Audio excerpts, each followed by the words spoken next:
Banyak yang sepele dengan makanan yang berasal dari umbi-umbian.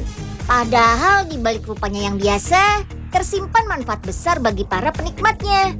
Jika diolah lebih baik, ternyata makanan ini malah lebih potensial lagi menjadi makanan kelas atas. Pernah dengar umbi porang belum? Di Jepang umbi ini sering diolah menjadi konnyaku yang memiliki gizi tinggi loh. Gak nyangka kan? Unyil sudah lihat langsung proses pembuatannya. Tidak hanya itu, kentang juga menjadi makanan yang kini dapat dijumpai di mana saja. Produksi skala besar lah yang membuat banyak orang bisa menikmati umbi ini dengan banyak rasa. Ayo nonton laptop si Unyil terus ya. Kali ini dalam episode Umbi Penuh Gizi.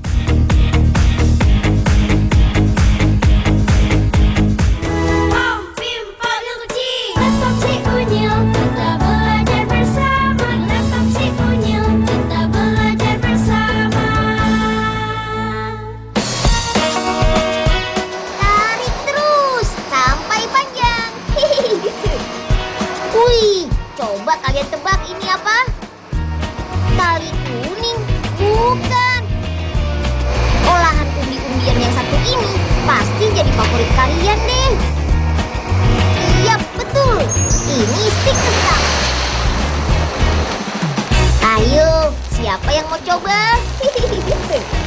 Sebelum mencoba, lihat dulu cara membuatnya yuk. Wah, asik nih, hari ini Unyil mau ke pabrik stik kentang. Nambah lagi deh pengetahuan Unyil. Ada kentang nih. Unyil tendang Kiat. Duh, siapa nih yang lempar kentang mentah? Waduh, kenapa Oga tuh? Waduh, Pak Oga, maafin Unyil ya. Unyil nggak sengaja. Oh, dasar Den Unyil. Pak Oga nih lagi lapar, Den. Masa dilempar kentang mentah? Kalau mateng sih nggak apa-apa, Den. Ya udah, ayo ikut Unyil ke pabrik stik kentang. Nah, gitu dong, Den. Yuk.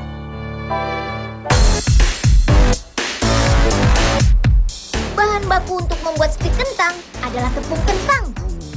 Tepung kentang ini berasal dari negara Jerman loh.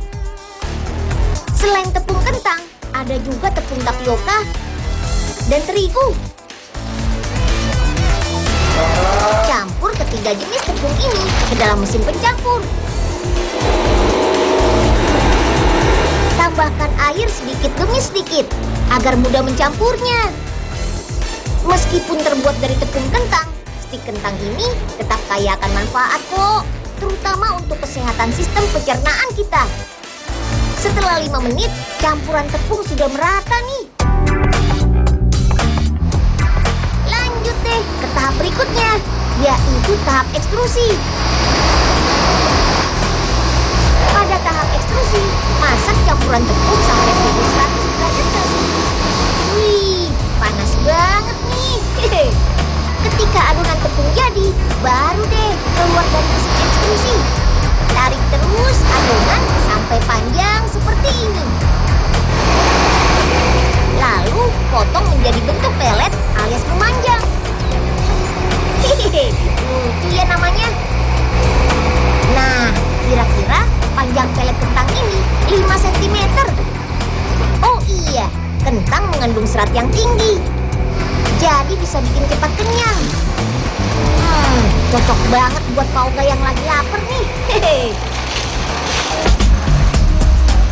Loh, pelet kentangnya mau kemana tuh? Tenang, pelet kentang sedang menuju mesin oven dryer atau mesin pengeringan. Keringkan 400 kg pelet kentang pada suhu 80 derajat Celcius selama 2,5 jam. Lama juga ya.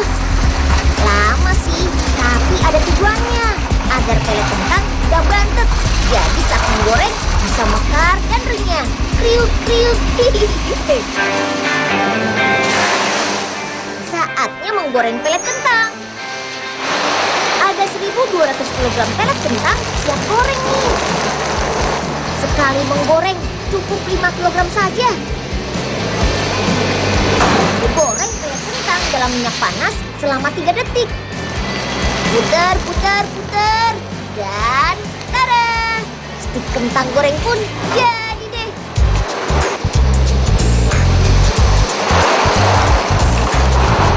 Tiriskan stik kentang dalam mesin. Jadi benar-benar kering tanpa sisa minyak.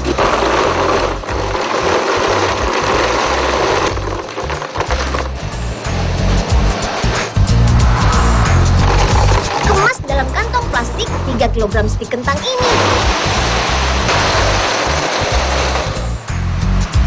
Kalau untuk kemasan kecil harus melewati tahap penambahan bumbu nih. Ada 6 rasa bumbu loh. Ada sapi panggang, keju panggang, rumput laut, rujak, ayam bawang, dan ayam panggang paprika. Wih, semuanya enak. Hehe. Masukkan bumbu ke mesin molen ini.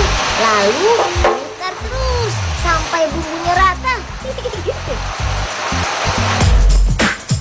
Saatnya mengemas stik kentang. Cara manual untuk kemasan 70 gram stik kentang. Sedangkan kemasan 15 gram dengan mesin kemas. Masukkan stik kentang dalam kemasan khusus. Lalu tutup di bagian tengah kemasan. Baru deh tutup bagian atas dan bawahnya.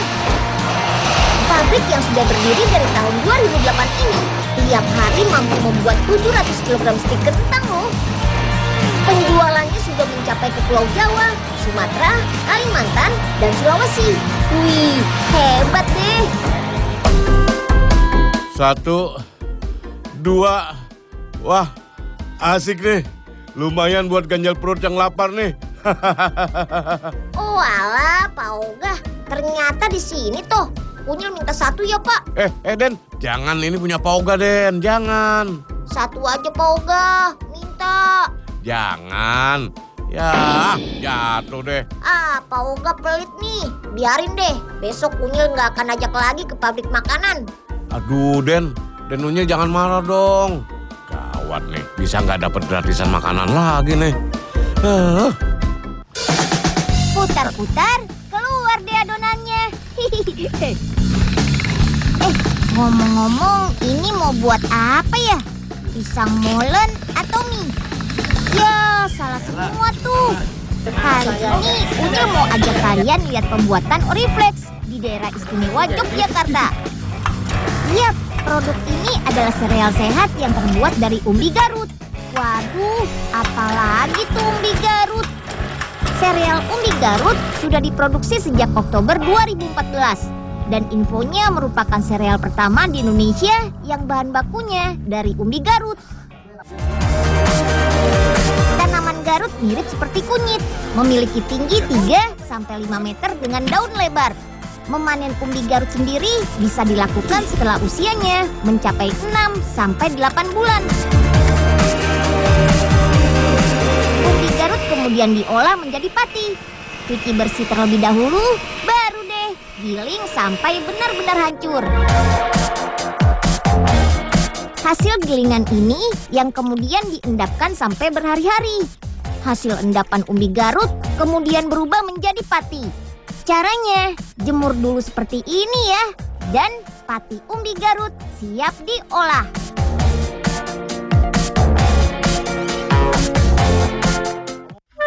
La la la la la la la la la. Pagi-pagi begini olahraga dulu lah. Nyapu sih bersih. Biar badan sehat, lingkungan pun jadi bersih. Berat juga nih umbinya. Alhamdulillah panennya banyak. Aduh. Nah Unyil, kenapa Bu Juriah diberak-tabrak nah Unyil? Aduh, sakit semua ini kaki Bu Juriah. Ya, Unyil nggak sengaja. Kayaknya rem gerobaknya belum nih, Bu. Loh, bawa apa emangnya itu nak Unyil? Ini, Bu, habis panen umbi Garut. Mau dibuat sereal sih, Bu. Bu Juriah mau. Ya iyalah nak Unyil.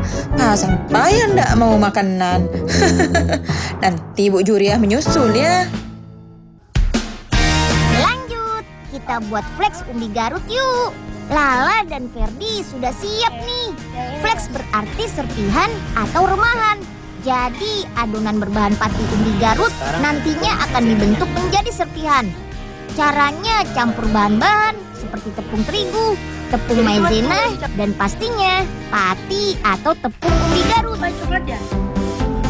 Bukan, namanya bukan coklat ini, tapi ini tepung dungu berwarna. Ferdi, ini kan tepung ubi ungu, bukan coklat lo ya.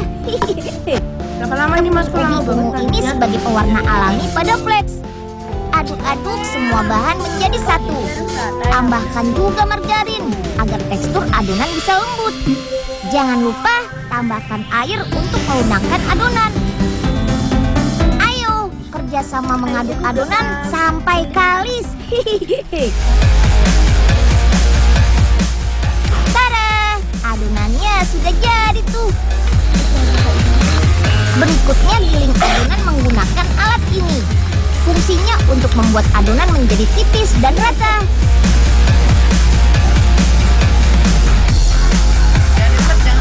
Tugas Lala membuat lembaran adonan menjadi berbentuk serpihan. Gampang kok, tinggal banting dan lempar adonan secara perlahan. Pecah deh. Selanjutnya panggang adonan flex selama 30 menit. Suhunya kira-kira 150 derajat Celcius. Flex yang matang memiliki tekstur lebih renyah. Seperti ini bentuknya. Aduh, seperti apa sih rasanya? Saya coba ya Mas. Gimana rasanya? Enak Mas. Enak? Sip, ini nih yang sudah matang di oven. Pasti rasanya enak. Nah Unyil, ini dia pleknya udah matang. Bu Juria ada-ada aja sih. Bukan flek bu, tapi flek. Duh, ya itulah maksudnya Bu Juria, Nak Unyil. Membuat sereal umbi Garut membutuhkan bahan-bahan pendukung lainnya. Nah, sekarang deh waktunya mencampur seluruh bahan-bahan. Ada creamer, susu, gula kelapa, bubuk coklat, dan garam. Apain Bu?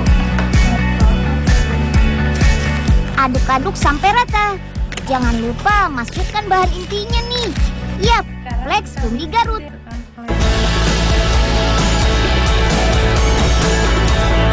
Aduk lagi sampai tercampur rata. Selanjutnya kemas sereal umbi Garut dengan kemasan plastik. Masing-masing box berisi 5 kemasan sereal. Kemasan sereal terdiri dari 2 macam. Pertama, kemasan box berisi 5 bungkus sereal seharga 15.000. Kedua, kemasan box berisi 300 gram sereal dijual seharga Rp30.000. Sereal umbi Garut punya 3 varian rasa loh. Coklat, vanila, dan jahe. Penjualannya sudah sampai di seluruh Indonesia dan bisa dibeli dengan cara online. Manfaat dan kandungan gizi umbi Garut ini hebat loh. Satu lagi nih, produk ini aman banget loh dikonsumsi oleh penderita diabetes. Ayo, siapa yang mau mencoba sereal berbahan umbi lokal asli buatan Indonesia?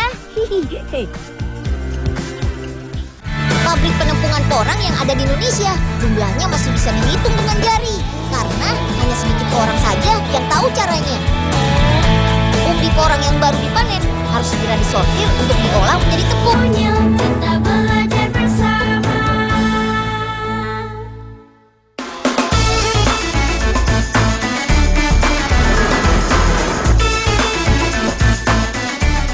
Lihat tanaman apaan nih? Batangnya kok totol-totol kayak macan. Perkenalkan, tanaman liar yang banyak tumbuh di hutan ini namanya porang. Banyak juga yang menyebutnya dengan nama suwok atau iles-iles. Tapi sebenarnya sih tanaman porang ini beda loh dengan tanaman suwok atau iles-iles. Tada! Ini dia biangnya.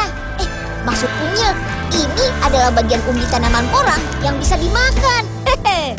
Untuk membedakan porang dengan suwok dan iles-iles bisa dilihat dari warna daging umbinya. Umbi porang warnanya agak kekuningan. Tapi umbi porang ini tidak bisa langsung dimakan karena masih mengandung kalsium oksalat berbentuk jarum yang bisa membuat gatal jika dimakan. Jadi harus diolah dulu untuk menghilangkan kalsium oksalatnya. Daripada jualan buah nggak laku, mendingan jualan daun singkong aja deh. Lumayan, bisa dijual ke rumah makan Padang. Pak Oga, Pak Oga ngapain metikin daun di sini? Pak Oga lagi metikin daun singkong nih, Den. Jangan diganggu. Hah? Daun singkong? Aduh, Pak Oga, ini kan tanaman porang, Pak, bukan tanaman singkong. Ah, yang bener, Den. Kalau bukan singkong, terus ngapain ditanam banyak-banyak di sini? Tanaman porang ini memang sengaja dibudidaya di dalam hutan untuk diambil umbinya, Pak Oga. Wah, jadi tanaman ini ada umbinya juga ya, Den ya? Asik. Nah, sekarang Unyil sudah ada di pabrik penampungan umbi porang, tepatnya di daerah Kediri, Jawa Timur. Pabrik penampungan porang yang ada di Indonesia jumlahnya masih bisa dihitung dengan jari, karena hanya sedikit orang saja yang tahu caranya. Umbi porang yang baru dipanen harus segera disortir untuk diolah menjadi tepung. Kalau disimpan kelamaan, umbinya bisa busuk dan mengeluarkan bau yang tidak sedap. Setelah itu, umbi porang ditimbang untuk disesuaikan dengan kapasitas mesin pengolahnya. Nah, baru udah dicuci menggunakan air dan mesin pengupas supaya bersih dari kotoran tanah yang tempel serta untuk menghilangkan lapisan kulit arinya. Oke, sekarang umbi porangnya siap untuk diolah nih. Yang pertama adalah proses perajangan umbi. Nah, selanjutnya langsung dibawa masuk ke dalam oven untuk proses pengeringan tahap pertama. Proses pengeringan umbi porang harus dilakukan secara bertahap, bertujuan untuk mencegah terjadinya kerusakan struktur kimia pada umbi. Pengeringan tahap kedua ini dilakukan dengan cara menjemur di bawah sinar matahari. Proses selanjutnya adalah memasukkan umbi porang kering ke dalam mesin penampungan untuk dihaluskan menjadi tepung. Mesin ini dilengkapi alat khusus yang dapat memisahkan kalsium oksalat dari tepung porang loh. Secara otomatis, tepung yang keluar dari mesin akan langsung terbagi menjadi 3 kelompok. Yang pertama adalah tepung kasar yang harus diolah lagi. Yang kedua, tepung kalsium oksalat timbang gatal. Dan yang ketiga adalah tepung porang yang siap dikonsumsi. Tepung porang yang siap dikonsumsi dibanderol Rp100.000 per kilogram. Sedangkan di pasar internasional sudah mencapai angka Rp200.000 per kilogramnya. Wah, mahal bener ya. Salah satu negara pengkonsumsi tepung porang terbesar adalah Jepang. Di sana tepung ini biasa disebut konnyaku. Awalnya, konnyaku yang berbentuk jeli banyak digunakan sebagai bahan obat-obatan. Karena dianggap mampu menurunkan kolesterol, mencegah darah tinggi, dan mengobati diabetes. Namun saat ini, konnyaku banyak dikonsumsi sebagai makanan pokok. Salah satunya dengan diolah menjadi shirataki, yaitu makanan sejenis mie. Nah, sementara di Indonesia, tepung porang banyak digunakan sebagai campuran untuk membuat kue-kue basah. Seperti kue lapis, klepon, serta kue-kue tradisional lainnya. Nih, salah satu kue basah yang paling mudah dibuat, puding porang. Cukup tambahkan tepung porang ke dalam adonan puding. Hasilnya, puding akan menjadi lebih kenyal dan tidak mudah mencair.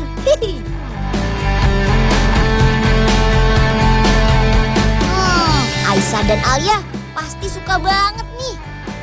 Langsung saja cobain puding porangnya, dijamin mantap. Kita belajar bersama.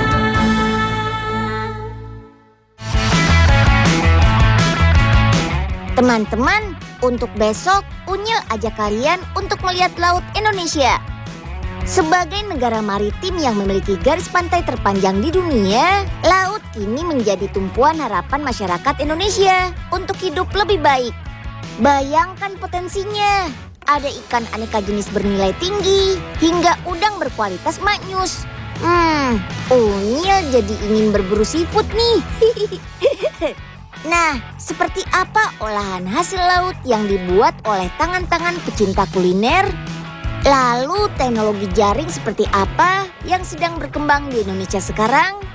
Saksikan Laptop si Unyil Rabu 5 Juli pukul 12:30 hanya di Trans 7.